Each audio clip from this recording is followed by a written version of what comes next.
కులం లేదు, మతం లేదు, జాతి లేదు. తెలంగాణలో ఉన్న ప్రతి బిడ్డ మనోడే. వాళ్ళు ఏ మతం ఉన్నారు, ఏ కులం ఉన్నారు మనకు అవసరం లేదు.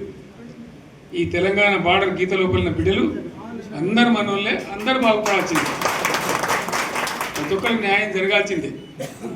ఆ న్యాయం జరిగి ఆ ఫలితాలు తెలంగాణకు వచ్చేదాకా ఇంకెవ్వడు కొట్లాడాడు, ఎవరితో కాదు. అది అబద్ధాల పంచాంగం. మళ్ళా మనమే కొట్లాడాలి. అంతేనా? పక్క మాటేనా ఇది?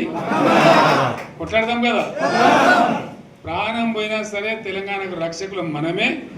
తెగించి కొట్లాడాల్సిందే. తెలంగాణ హక్కులను కొట్లాడాల్సిందే. మనమే కొట్లాడి తీరాల్సిందే. అలా రెండవ మాట లేదు. కాబట్టి దయచేసి అవసరమైన సందర్భంలో మీ జిల్లా నాయకులు పిలిపిస్తారు, రాష్ట్రం నుంచి నేను కూడా పిలిపిస్తాను. మీరు సిద్ధపడి ప్రత్యక్ష ప్రజా పోరాటాలు లేవదీసైనా సరే మన ప్రాజెక్టులు సాధించుకోవాలి, మన నీళ్లు సాధించుకోవాలి, మన ప్రజలకు అన్యాయం జరుగుతుంటే ఎదురు తిరగాలి, కొట్లాడాలి. తప్పకుండా ప్రజలకు న్యాయం చేసేదాకా మనం ముందు పోతూనే ఉండాలి. తెలంగాణ కోసమే బయలుదేరిన జెండా గులాబీ జెండా. తెలంగాణను సాధించింది గులాబీ జెండా. తెలంగాణను మంచిగా చేసి లైన్లో పెట్టింది గులాబీ జెండా. భారతదేశంలో నంబర్ 1 అనేక విషయాల్లో చేసి సాధించి చూపెట్టింది గులాబీ జెండా.